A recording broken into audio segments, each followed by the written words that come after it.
Bueno, y para eso lo estamos viendo ya ahí en la pantalla. Vamos a conversar con el doctor Cristian Echeverría, profesor titular de la Facultad de Ciencias Forestales de la Universidad de Concepción. Cristian, ¿cómo está? Hola Daniela, mucho gusto. Bueno, le quería preguntar primero de este estudio, ¿por qué estas zonas específicamente son más proclives a los incendios forestales? ¿Qué características hay en estas comunas especialmente? Sí, básicamente dos aspectos importantes. Uno es la acumulación de biomasa, de combustible por varios años, y el otro aspecto es la continuidad de este combustible en el paisaje. Tenemos un paisaje muy homogéneo, con alta biomasa acumulada por muchos años, incluso décadas, que lo hace más vulnerable a la ocurrencia de incendios. Y por otra parte, también tenemos las condiciones climáticas acá en la región, con olas de calor, con sequía, que hacen también que sea más proclive a la ocurrencia de incendios y en particular mega incendios. ¿Y cuál es el escenario que se viene para este año, pensando que va a ser un verano? Todos los expertos lo dicen, un verano que va a ser más caluroso. Nuestro país está en sequía y además estos sectores todavía no han logrado levantarse al 100%. ¿Se espera, lamentablemente, que pudiesen haber más incendios forestales en estas zonas específicamente? El riesgo existe, en particular de las comunas que nosotros analizamos, que tenían una alta vulnerabilidad a la ocurrencia de incendio. En el caso de la comuna de Concepción, no ocurrieron incendios que hubiesen quemado ese combustible acumulado. Entonces, hoy en día la comuna de Concepción concentra una gran cantidad de biomasa acumulada que la hace que tenga un gran riesgo. Otras comunas que nosotros identificamos que tenían alto riesgo tuvieron lamentablemente incendios en el verano pasado, como fue el caso de Santa Juana, Tehualqui, Tomé, Penco, en el cual la severidad del incendio, es decir, el daño que tuvo el incendio, fue bastante alto. Cristian, ¿en qué afectan los árboles, por ejemplo los pinos, los eucaliptus, que están plantados precisamente en estos sectores? ¿Tienen una afectación? ¿Ayudan a la propagación del fuego? Cuéntame un poquito de eso. Sí, algunos árboles, por ejemplo, muy antiguos, muy longevos, algunos casos acá en Concepción, los pinos marítima, son árboles de 100 años que concentran una gran cantidad de biomasa. La presencia de estos individuos, estos árboles, hoy en el caso de ocurrencia de incendio, hace que se propaguen con mayor facilidad estos incendios frente a olas de calor o también vientos sobre 30 kilómetros. Por otra parte, también el establecimiento de plantaciones en forma regular, en forma en línea, hace también de que la propagación de incendios sea mucho más rápida. Hay estudios en Estados Unidos donde cuando se hacen plantaciones, ya sea con fines de restauración, de recuperación de bosque, es romper la homogeneidad. Es decir, plantar en forma desordenada, de tal forma que existen espacios vacíos y no una continuidad de combustible, tanto una escala de sitio como una escala de paisaje. Cristian, estas zonas están más expuestas a la remoción de masas, te lo pregunto también porque básicamente las inundaciones por las lluvias se dieron en los mismos sectores, lamentablemente. ¿Eso podría ayudar, por ejemplo, a que se propaguen más fácilmente las llamas en caso de que comience un foco de incendios forestales en Santa Juana, en Hualqui o en todas estas comunas que lamentablemente se vieron afectadas por los incendios? Sí, la remoción en masa es más probable que ocurra en lugares donde el incendio fue más severo, es decir, donde la copa, los árboles prácticamente fueron calcinados, dejando el suelo expuesto. Se suma la variable topográfica, es decir, zonas con pendientes, que es característico en la cordillera de la costa, acá, ¿cierto?, en centro-sur de Chile, tenemos zonas con muchas pendientes. Tenemos entonces zona afectada con alta severidad, más zonas con pendiente y un suelo también que es muy erosionable. Entonces el alto riesgo de remoción en masa puede ocurrir. Pero por otra parte también tenemos zonas que están cubiertas con ecosistemas nativos, por ejemplo bosques nativos como el Parque Nacional Nonguén, otros pequeños relictos con bosque nativo, y esos son de cobertura permanente, no cambia, al menos que sean afectados por incendios donde se pierde la cobertura vegetal que protege al suelo del impacto de la lluvia y por ende del escurrimiento superficial. Cristian, ¿y existen planes reguladores? Te lo pregunto porque, por ejemplo, el año pasado cuando estuvimos en Santa Juana, vimos que habían algunas viviendas que estaban literalmente rodeadas de pinos o eucaliptus y que lamentablemente cuando llegaron las llamas no hubo nada que hacer para salvar las viviendas, pero esa gente volvió a levantar casas precisamente en esos sectores. ¿Es conveniente que se haga eso, que vuelvan a levantar las viviendas en los mismos lugares donde ya fueron afectados por incendios forestales? Es un buen punto, Daniela, porque nosotros hicimos un estudio de las regiones de Maule, Biobío y Ñuble y vimos la distancia entre plantaciones comerciales de exóticas y lo que son cualquier poblado o centro urbano. Y la distancia en los últimos 30 años se fueron cada vez achicando, disminuyendo, es decir, cada vez están más cerca. No por un lado puede ser de que las plantaciones, ¿cierto?, se fueron expandiendo, su frontera se fue expandiendo y por otro lado las zonas urbanas fueron también avanzando hacia zonas más rurales. Esto evidentemente muestra la necesidad de una planificación territorial, de identificación de zonas de riesgo, y hoy en día existe debilidad en ese aspecto en las ordenanzas o los planes reguladores. Sin embargo, ya a partir del año pasado ha habido una discusión entre la academia y el sector público para poder avanzar en la identificación de zonas de riesgo, como por ejemplo las zonas de interfaz entre plantaciones forestales y zonas urbanas, con el fin de poder definirlas como zonas de riesgo y que el día de mañana esto sea vinculante y no solamente sea algo indicativo. ¿Esto es parte de un plan preventivo, básicamente, respecto a cómo se viene el verano para el 2024?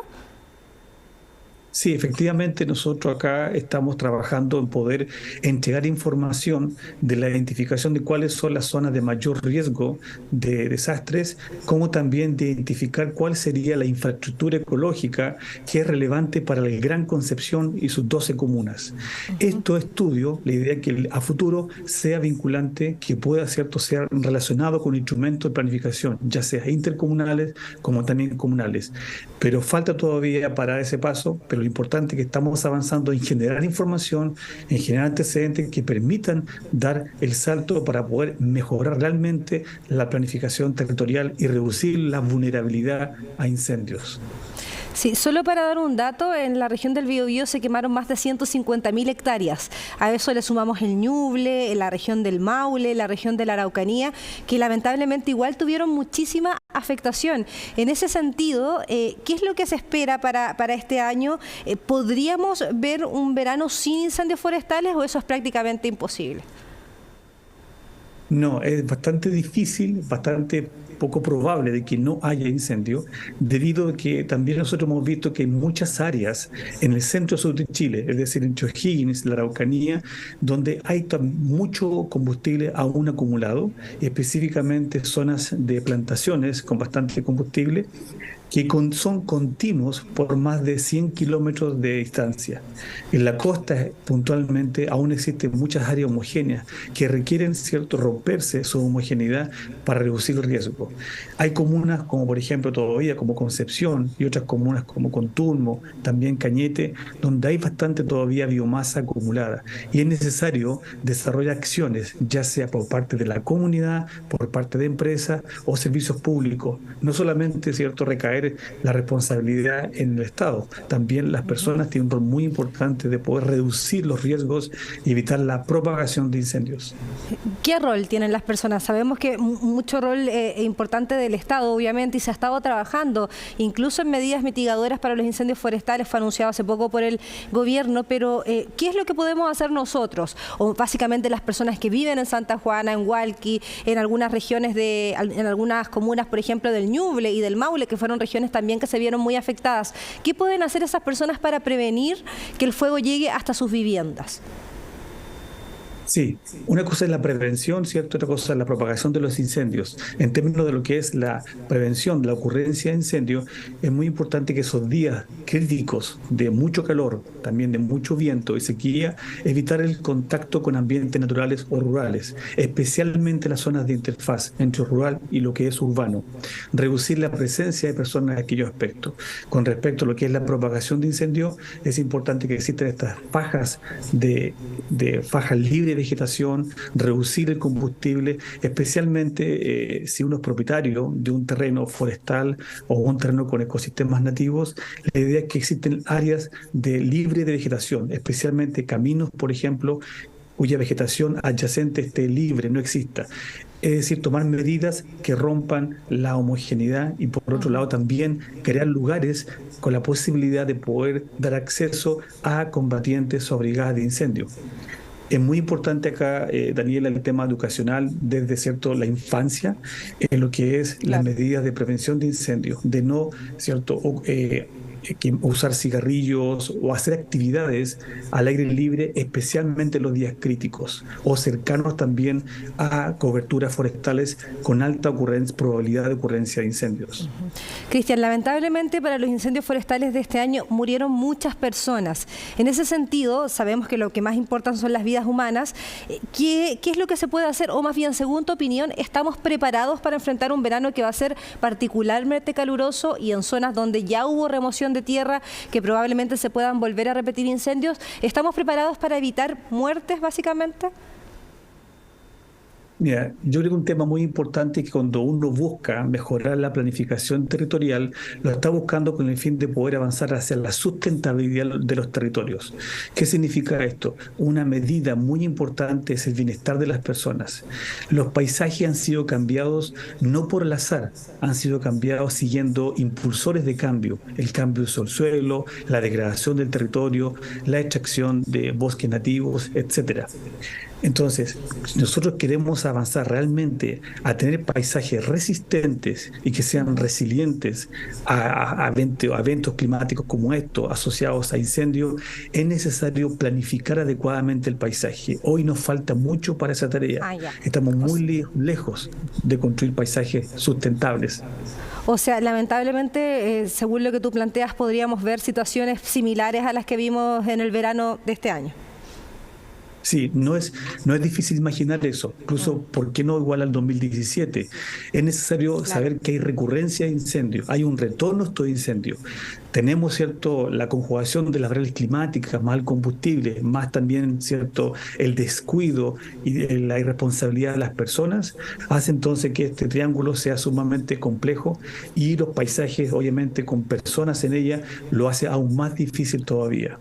Claro, ahí es importante el mensaje de evitar hacer asados, lanzar las colillas de cigarros, hacer trabajos también eléctricos es súper importante porque se vio también que muchos de los incendios comenzaron, por ejemplo, por personas que estaban soldando o que lanzaron un cigarro. Ahí es importante tener también la conciencia respecto a cómo nos comportamos nosotros.